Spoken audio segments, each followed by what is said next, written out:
There we go. Recording is in progress. Oh, okay. That's just for people who missed, when people can't attend, we record the session just so we can send it to them. I had some messages from people saying that as well. Okay. That they might not be able to attend. I have a message from, this is the, perfect. Yeah, this is the message in the chat to that the meeting is being recorded. Okay. I see Peter. Are you here? Peter Hallmark? Yeah, I'm here. Welcome. Nice to see you again. Likewise. How are you guys doing? We're doing great. Donna, it's up to you. We can wait, I think, 2 or 3 more minutes, or you can start whenever you like. Sure. No. I do want everyone to be they're taking the time and the interest to join, and exactly. I would love to meet everyone and expand our network. So definitely. And it is prayer time in the Eastern side, so I have to respect that. So I'll definitely wait. No worries with that at all. Yeah. Well, I just got here. I just got home, and so I heard the adhan as I was logging on. So I might. Isha is at 6:37, so I think we'll be done by then, but I might skip out just a bit earlier to make sure I don't miss it. Okay. Yeah. It's really close.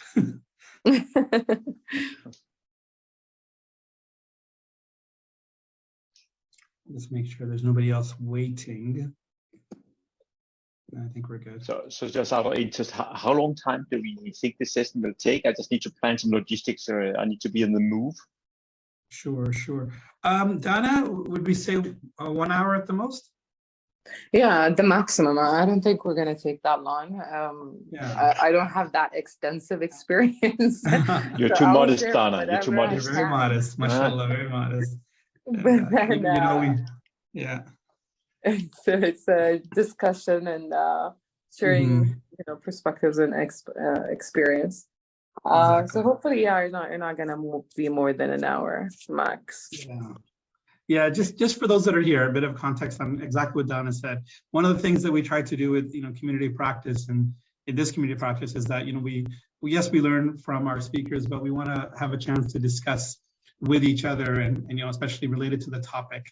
So it is a bit more open and kind of a discussion based rather than a presentation based. Yes. Yeah.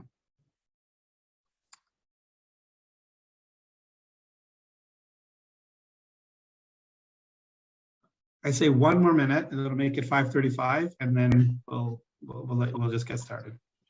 Sure. Yeah.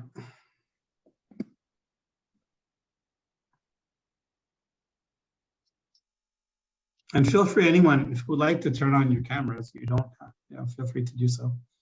It's always optional, but it's nice to see everyone.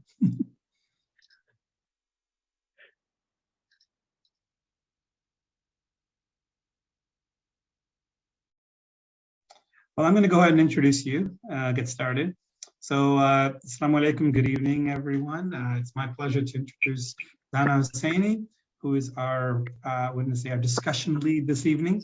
And really glad to have you here, Dana. It's been a while. We've been talking about this, and so I'm glad it finally happened. And I will turn it over to you. Okay, thank you so much. Thank you, everyone. It's a pleasure to be here. I'm Dana Hussaini.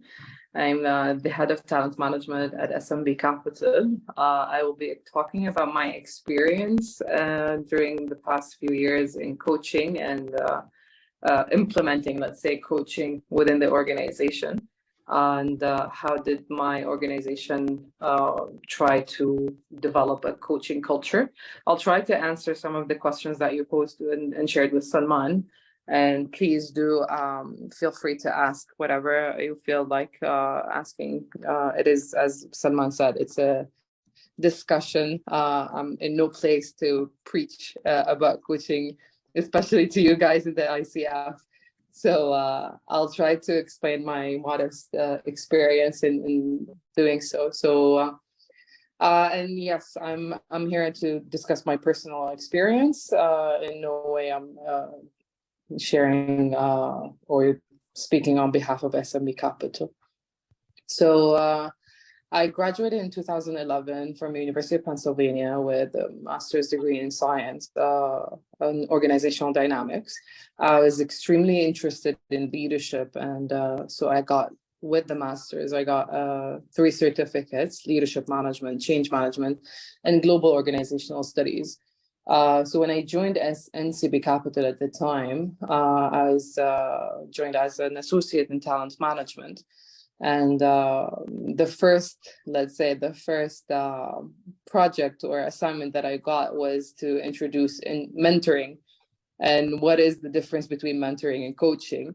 I was lucky enough to be in an organization that actually believes in coaching and in mentoring.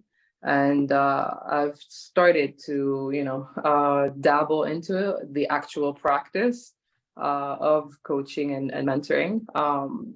Alhamdulillah, we have a very good leadership team that always, throughout the past 10 years I have with this organization, everyone believed in coaching. And that's how we made it part of our deliverables and part of our training calendar. So we've introduced it. And that's one of the questions that was how to fund it. It is part of our training budget. We do allocate part of our training budget to leadership and coaching. So we do leadership training. I've introduced the leadership development program, an academy that is 3 levels that tends to first-time managers or the potential to be managers. So we start preparing them beforehand, before they actually become managers or leaders. And then the second level would be for those new department heads, VP level. In our company, VP is below director. So because in Aramco and other companies, I know VP is the highest. But yeah, so it's department heads. And then the third level would be for those experienced leaders who have big teams. And each level and each category of leaders or managers have different skill sets. And in each level, we introduce coaching. So the coaching is how, and by including it in that leadership development program, we start building the coaching culture. So everyone starts understanding what is coaching, how to be coaches, how to actually get the best out of their employees without actually handing them the answer and just managing their day-to-day or problems and issues. We want them to actually know how to reach it themselves and how to enable them to actually figure it out later on whenever they are faced with another issue or a problem.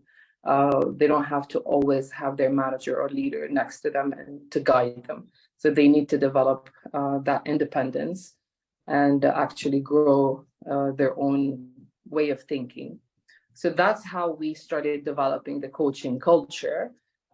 So to infuse the coaching culture as well, we've had the executive coaching. So it is all the way bottom up or top down. Everyone who manages others or leads others have to be a coach and have to understand what coaching is.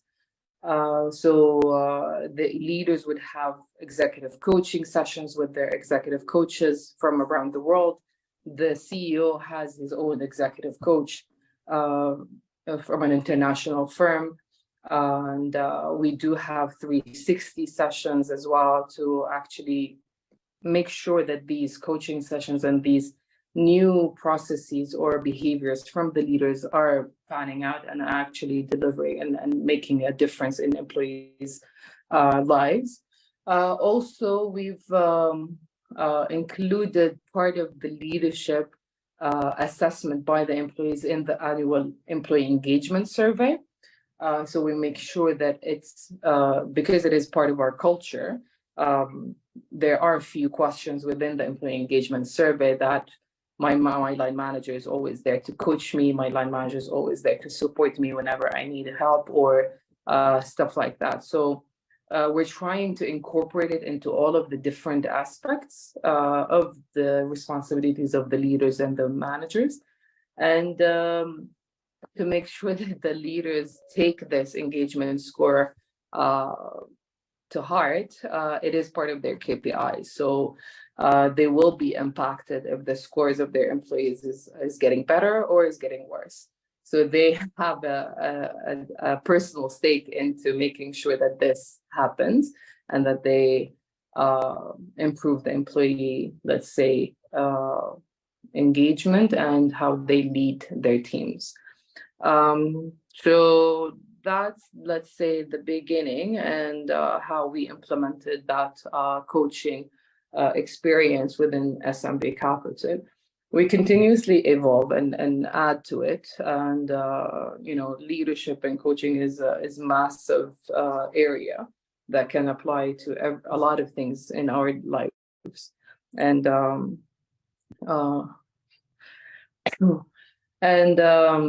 so we keep revamping, let's say, the design of the leadership development program. We keep adding to it. We keep infusing it with different topics to make it more sustainable, to build on it, to make our leaders are more resilient and more stronger, let's say, in managing their teams and their younger generation. So I think that would be my experience in a nutshell. I don't know if anyone has any questions, or how did you participate in creating a coaching culture in your companies? I would love to hear your feedback about how did you do it, so and where we might improve our own processes. Yes, thank you, Donna. So just as Donna said, if you have any specific questions, or if you want, you can turn on your mic, or you could type it in the chat. Oh, okay, well, we see Soha and then Lena. So I see Soha first. Go ahead, please. Yeah. Yes, hi. Thank you, Dana, and thank you for arranging this speech. It's really amazing.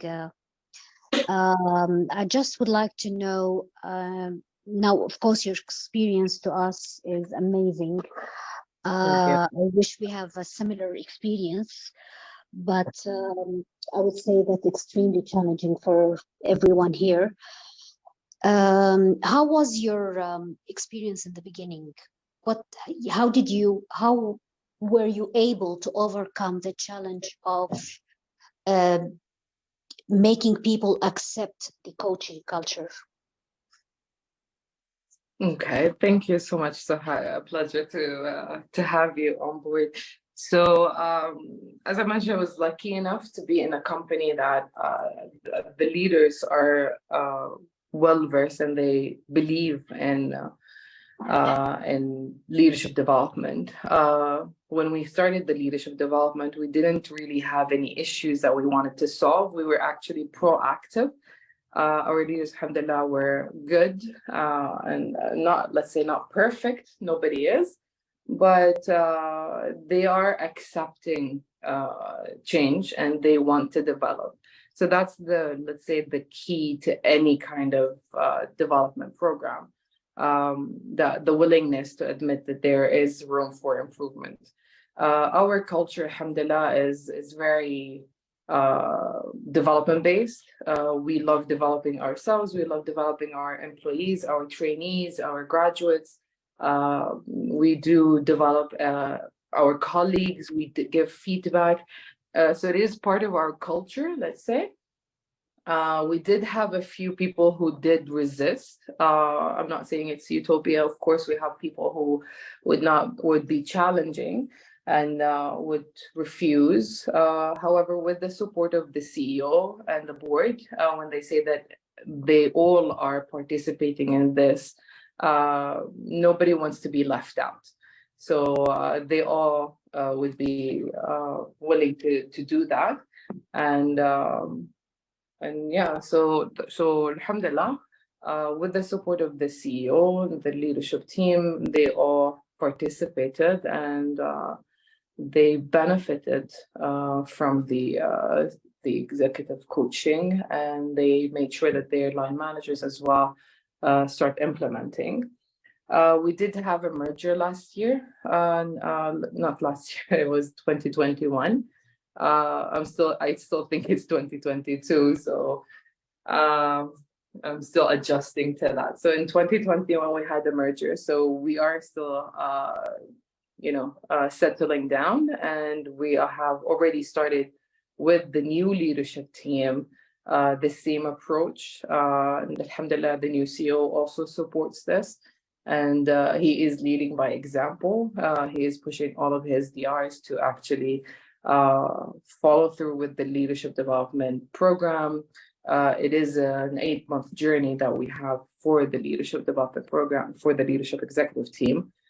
So they work as a team, and it includes one-to-one executive coaching for the new chiefs and the new executive team, and for them as well to work together as a new team for this new organization.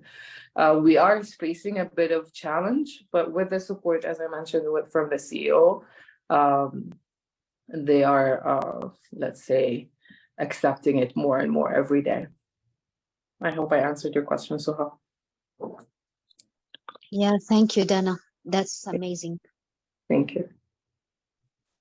Okay, Lena, I think you were next, please. Yeah, and you answered my question too.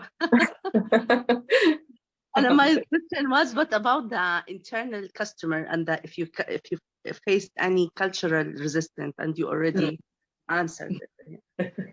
Yes. MashaAllah. Thank you. Okay.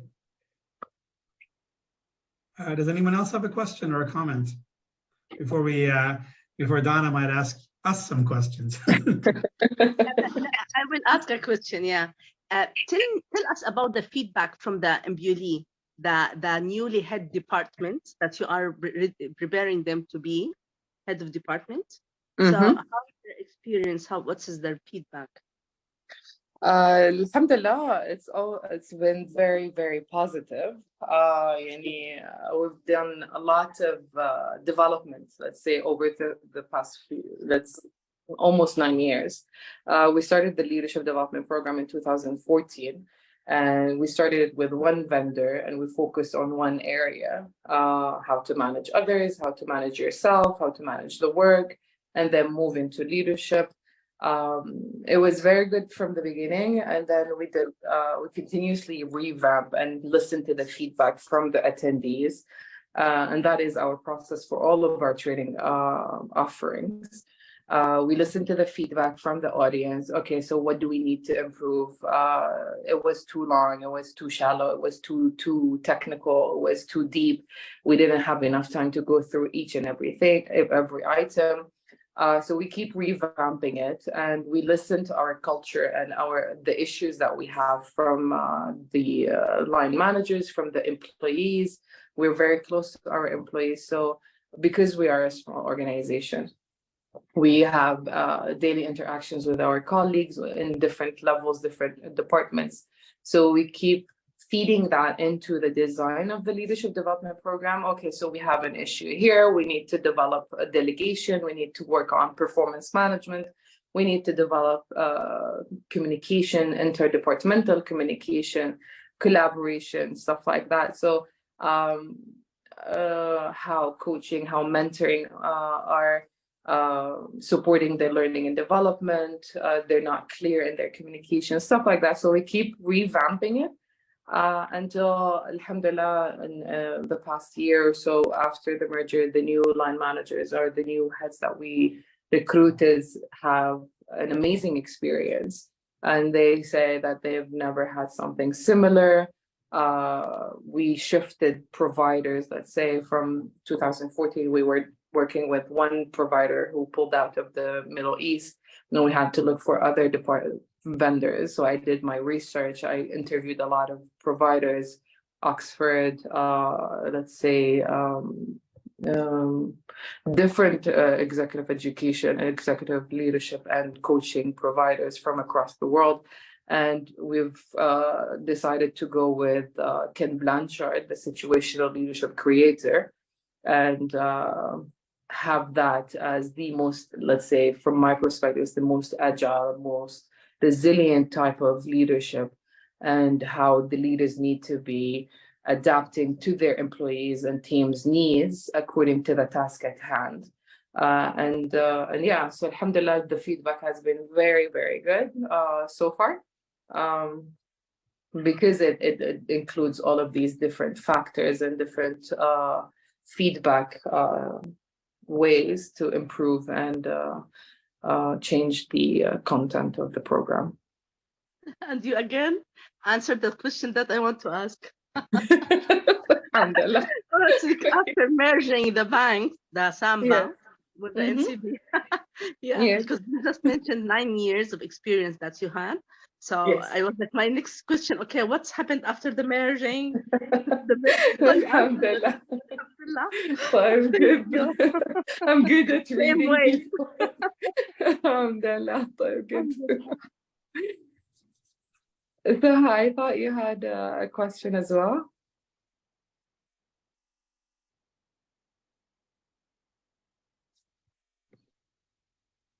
Soha, do you have a question? Another question? No, I lowered my hand. It was raised from before. But let me ask you about something, Dana. When you mentioned that you were able to identify the gaps, do you use any tools like needs assessment, or how would you identify the gaps, and what are the opportunities to develop and train the employee for coaching? The employee engagement survey that we do every year, that's one area that we get our data from. Our exit interviews as well. We do exit interviews for people who are leaving the organization, and whenever they pinpoint an area of leadership issues, we dig deeper into that and make. We do also have what we call employee experience checks. We sit with the employees every 3 to 6 months, every 3 months when they join, and those who have been with the organization for a long time, we do get feedback from them. How is work going? How is the leaders? Are you okay? And alhamdulillah, our relationship, as I mentioned, with the colleagues within the organization is very good. They come to us for advice, for counseling. If they want to move internally within the organization to any other department, we would dig deeper into understanding why, if it's just fleeing from a manager, or is it just the work, or is it personal growth?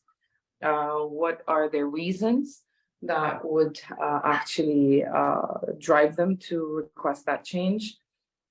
So these are the areas, let's say, that we get our feedback. We also have 360s that we do every couple of years for all of our division heads and department heads. So we get those that feedback also. What else? So yeah, I think those are sufficient areas that we get our data from, and we could adapt the leadership development program accordingly and tackle what needs to be tackled. And also, I'm an avid reader, so I do follow trends and what our strategy and where we are heading, because the new generation requires a new leadership kind of style. So every generation has their own kind of characteristics, and we need to adapt to that. So the new generation coming in, they're impatient, they're entitled, they want everything. So we need to be more hands-on into their development and give them a lot of more feedback than the, let's say, previous generations. So yeah, those would be the areas that we get our feedback from, and work on developing the leadership and coaching areas that we need to dig into.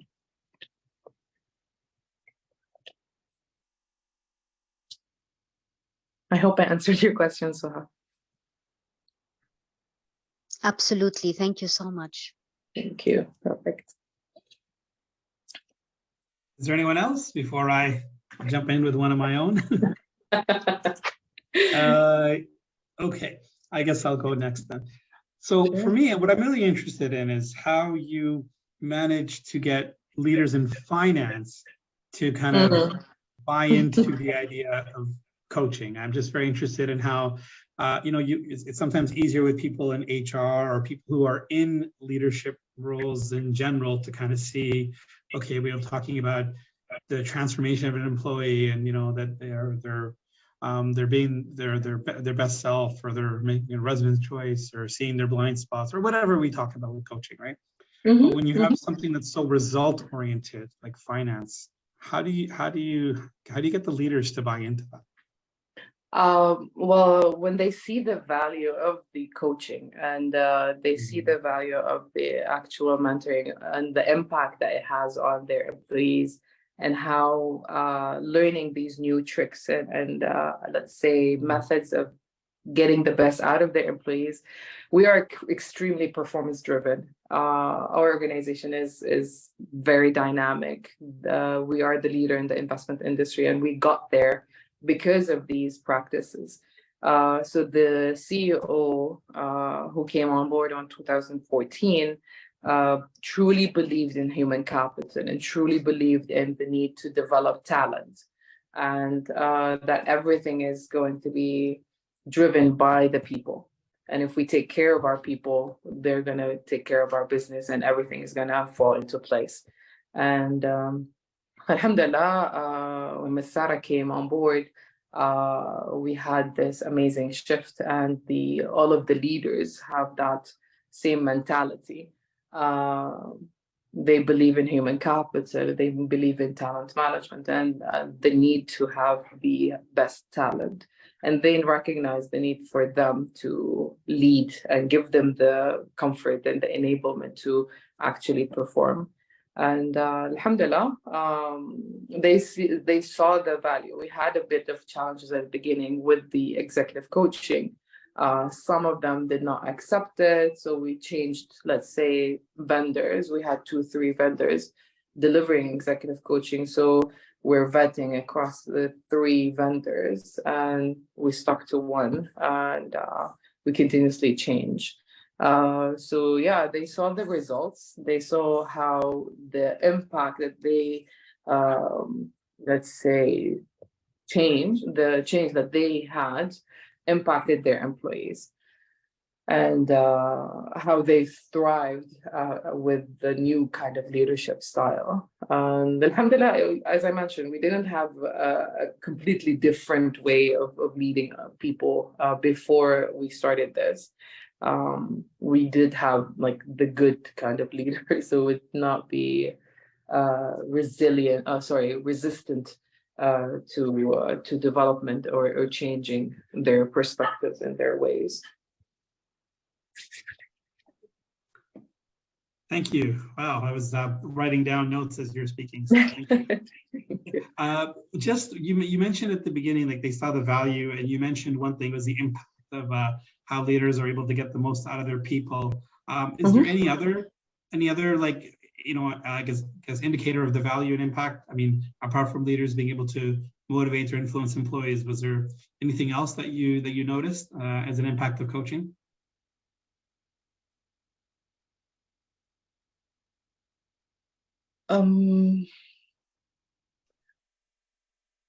I think retention and the actual environment, Right. the work environment, like that's what made me stay for 11 years in this organization, is the environment. Investment banking is known to be very political, very cutthroat. However, our management and our culture is very respectful, very clean, very cooperative, and enabling tremendously. You have to see a lot of people who stayed in this organization for a very long time, and those who left are calling us back and saying the only thing that, like, one of the things that we really miss about SME Capital is the culture. And I think that is because of the leadership practices that we have and the kind of people that we hire. a lot of the hiring managers are saying that we are extremely selective in choosing our candidates and our employees, and we make them go through a very rigorous selection process, even at a graduate level. But I truly believe that it is one of the major components of the culture. We do value technical expertise, but we also value the behavioral competencies and the actual leadership competencies as well. So it is equally important. Some organizations are completely performance driven, so they focus on technical expertise without, we don't care about their attitude, we care that they deliver. So that, I think the retention rate within the organization and the very low score of turnover is an indication that we are doing something right, let's say, in terms of leadership and culture. So sorry, it's a very long-winded answer, but I hope I answered your question, Salman. No, thank you. Thank you very much. Okay. Oh, thank you, Peter. If you're still here, thanks for coming. I just saw Peter messaged in the chat that he has to go. Others? Left. Any other comments or questions? I think you've been very thorough, Donna. It's hard to have follow-up questions. Thank you. I'm an analytical person, so I dig deep into details. Well, no, but I know from our conversations, that's why I wanted to bring you in and hear from you. We have a question in the chat. What are the skills that you look for when recruiting coaches? When recruiting coaches? Yeah, it's in the chat. Interesting. Well, for coaches, when we select them, they have to have an understanding of the banking industry. That is a plus. They have to have the ICF accreditation. So we know that they went through that rigorous process to become coaches.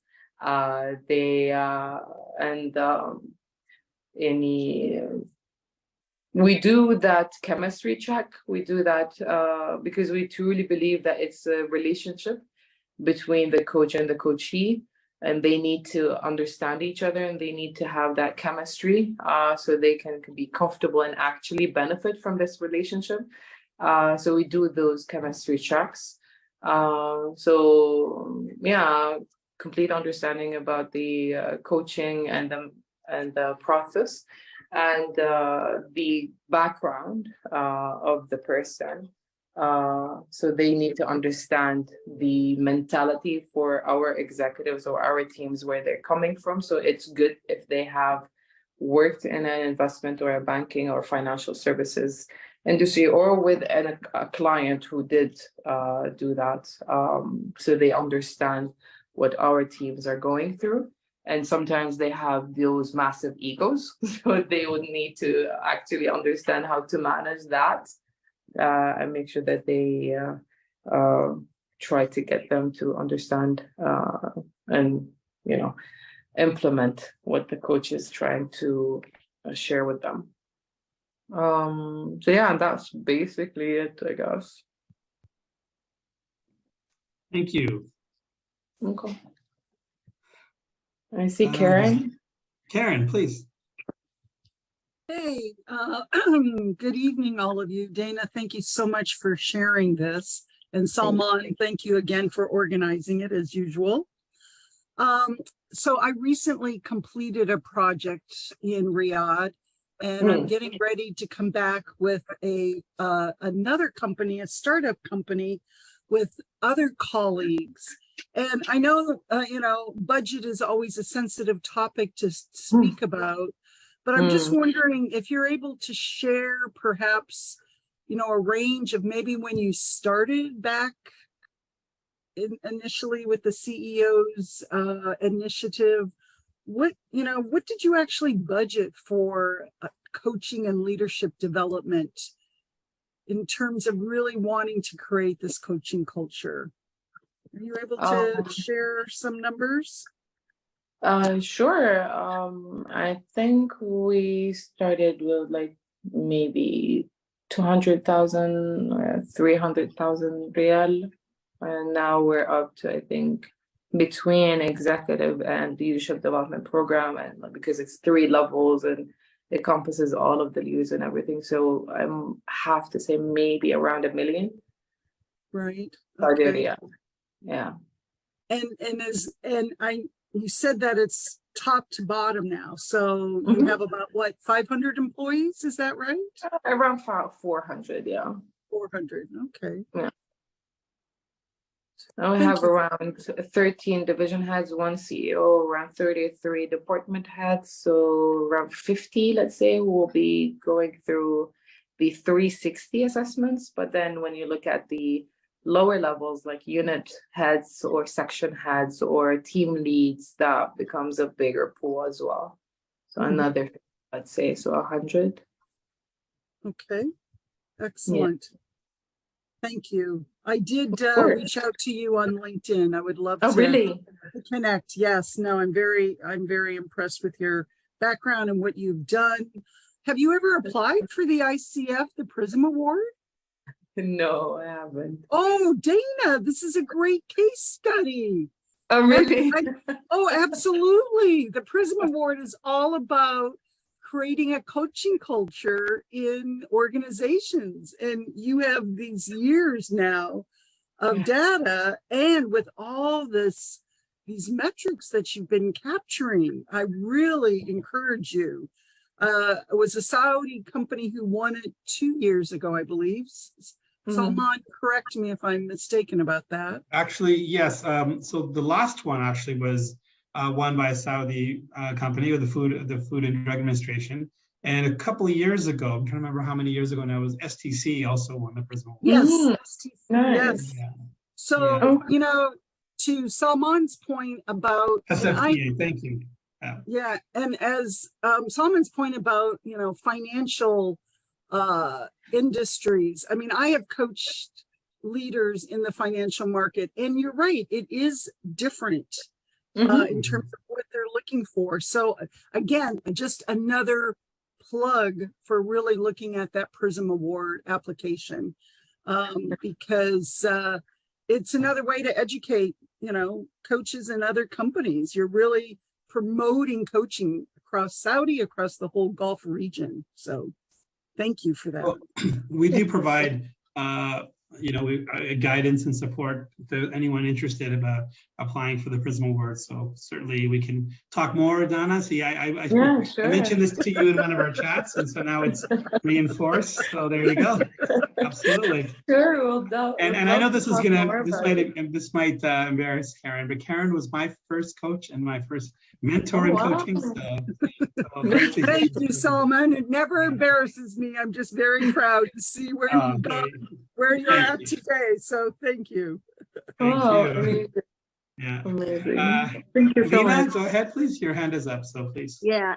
Dana, when you mentioned the 360, the 360, it's include also the MBULE, who's under the COO. You sometimes we send part of the assessment to them. So do you do that, or you do some part of the assessment, not full assessment?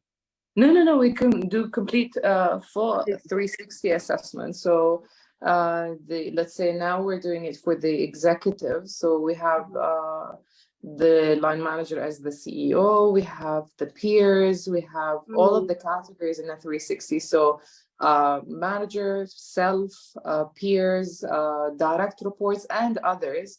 Who they interact with in different, let's say, departments at different levels. So we get that full spectrum of feedback from every level. So even if it's just the perception of, I think this leader is aggressive, I think this leader is resilient, he's not resilient, he's rigid, you know, so we get all of those feedback based on our leadership competencies. So we're not just leaving it any kind of question, but we're designing the 360 to be across what we want to assess and what are our leadership competencies that are infused into our culture and values and strategy and everything. So Yeah. Thank you. Perfect. Thank you, Lina. Thank you, Dana. I don't see all of the people, so I don't know if anyone else is wanting to ask a question or anything, but certainly anyone else as well from your organization, if you are in the process of building your coaching culture, let's talk about the Prism Award, and also the whole idea of coaching organizations. There's another group really based from the ICF Global Coaching Organizations, which is the Coaching Culture Council. I get that, it's hard to say fast. Coaching Culture Council. And so there's yes, and we have representation within Saudi as well.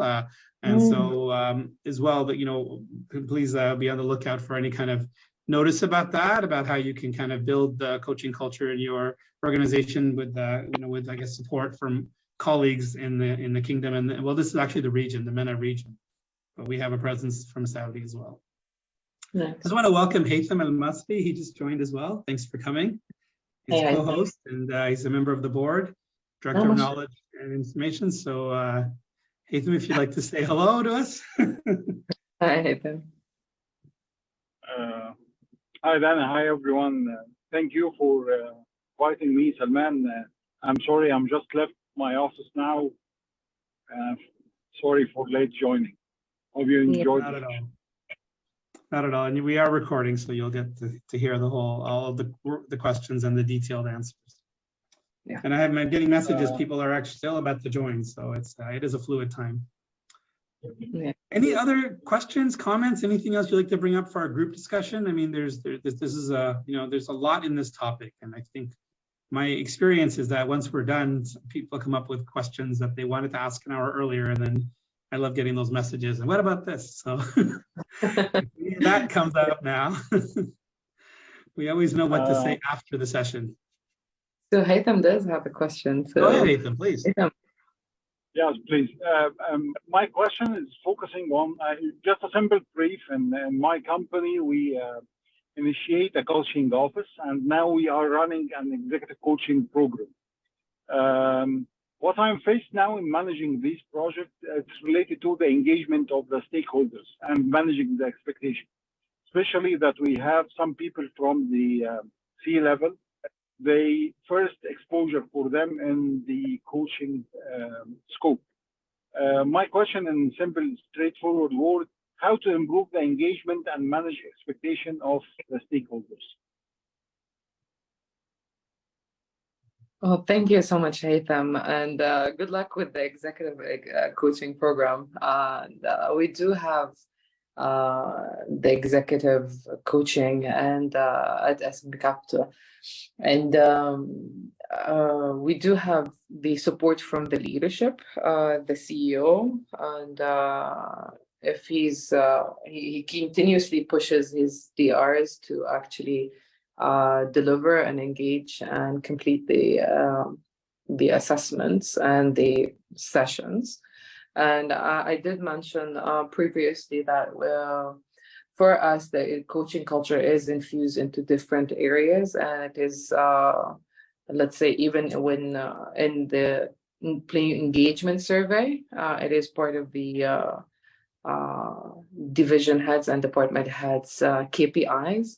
So they have to see that it impacts them if it goes up or down.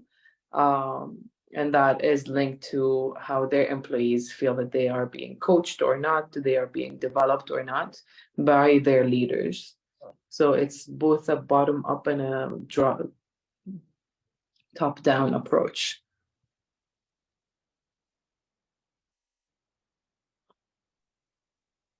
Thank you. Thank you.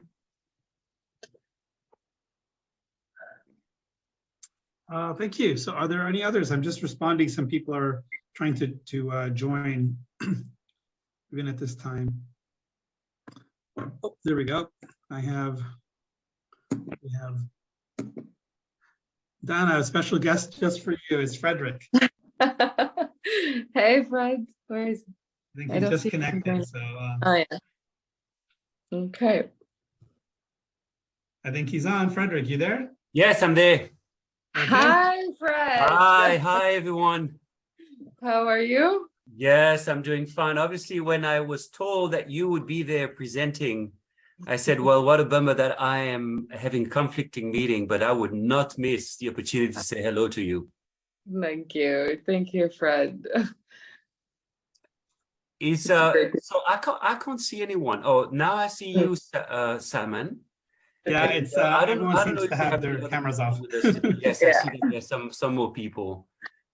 Very nice to make everyone's acquaintance today. Thank you. And I'm sorry for disrupting the flow of the presentation, Dana. It's No, good. including so it's good to have you here for final comments.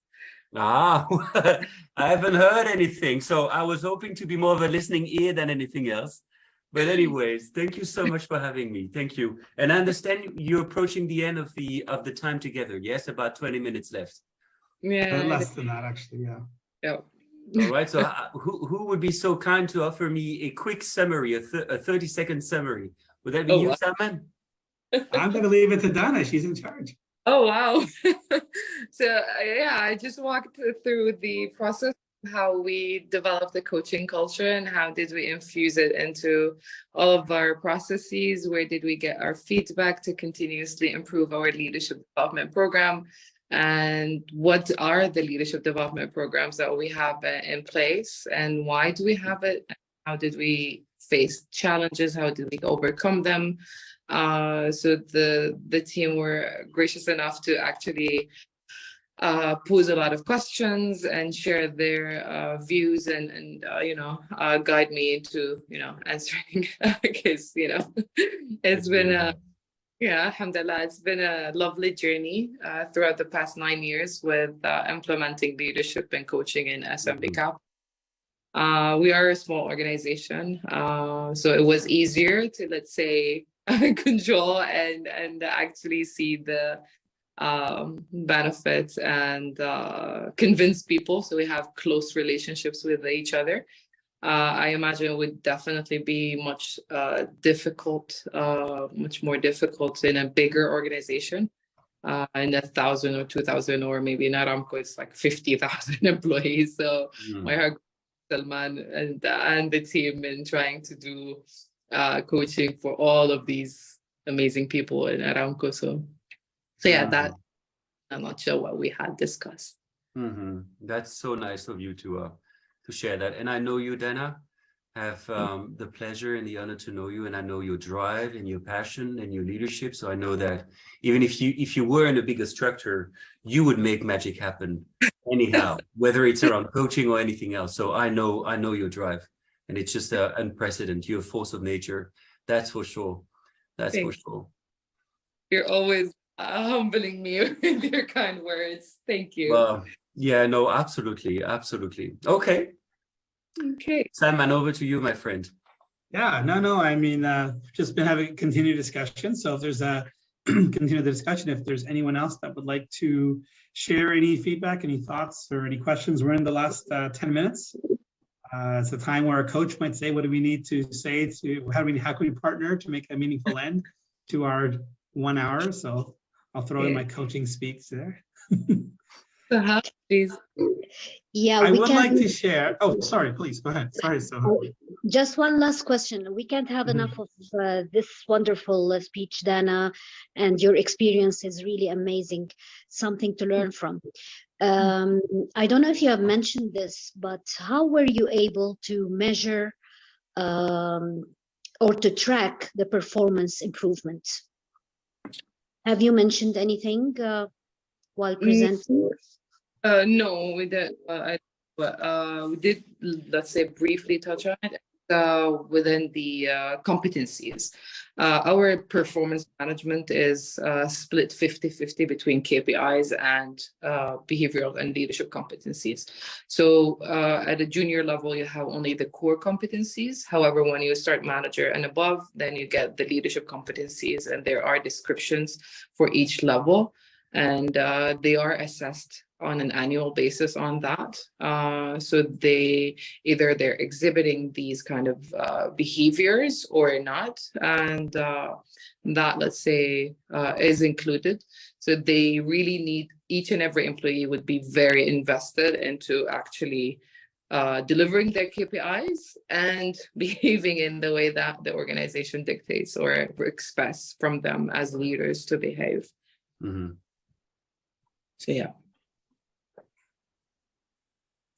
Would you be kind enough to tell us roughly how was the improvement percentage? Improvement. I haven't really gauged that, so we didn't quantify it. But alhamdulillah, we've seen the progress in the, let's say, in the engagement survey. The employees are happier.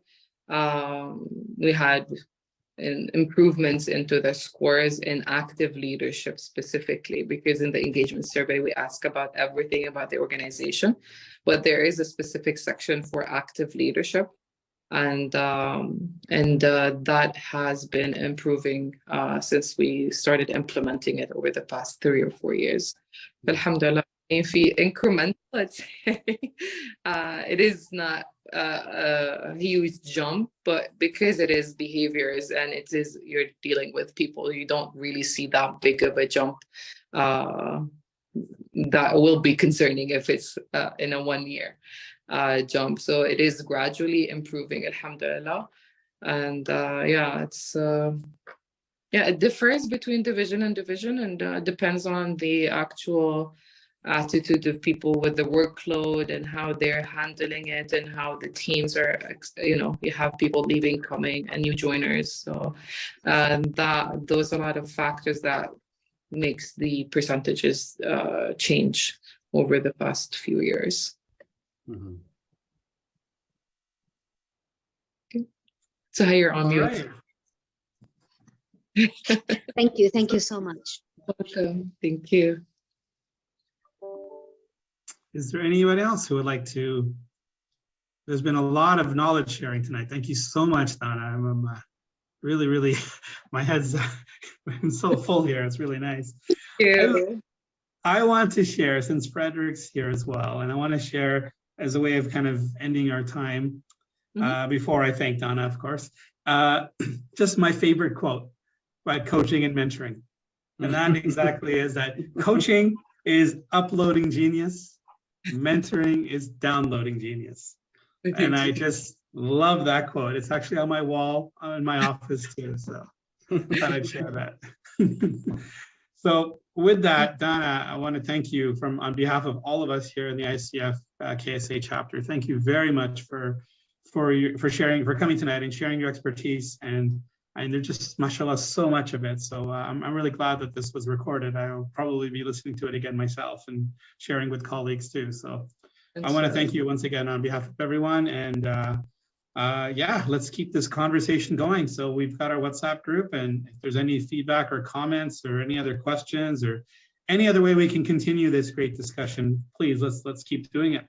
Inshallah. So I'll give go ahead, give you the last word, Donna. Closing thoughts. Thank you so much. Thank you everyone for your valuable time, and your for actually listening to me, and I'm extremely humbled by your kind words, and thank you so much for having me tonight. Thank you. Take care.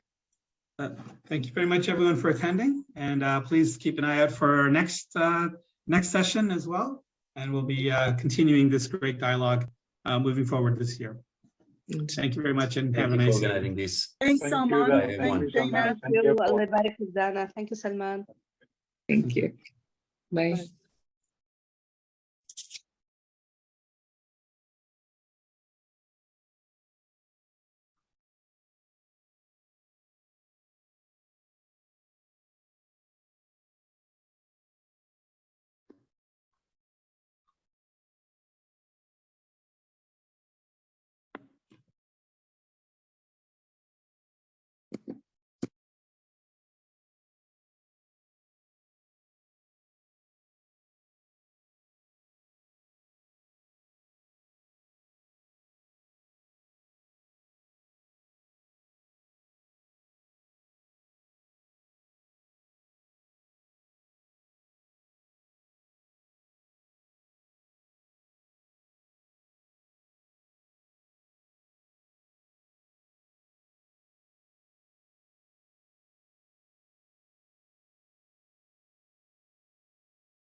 Salman, are you with me?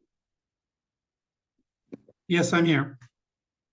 I don't know if it is recorded or not, because at my side, the icon shows that it is not recorded. But see, for me, it says recording. As long as Who is this start recording AI? from your side, Yeah, but it's artificial intelligence tool. I will share it with you. It's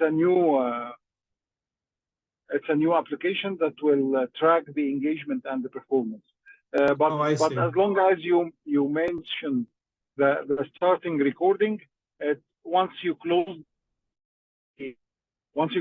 the session, it will be recorded, and I will check if it is on my cloud or on your laptop. So let me click end now. Okay, should I click end? Yes. Yeah. Yes, please. Okay. End meeting. End leave meeting. End meeting. And I will assign a new host.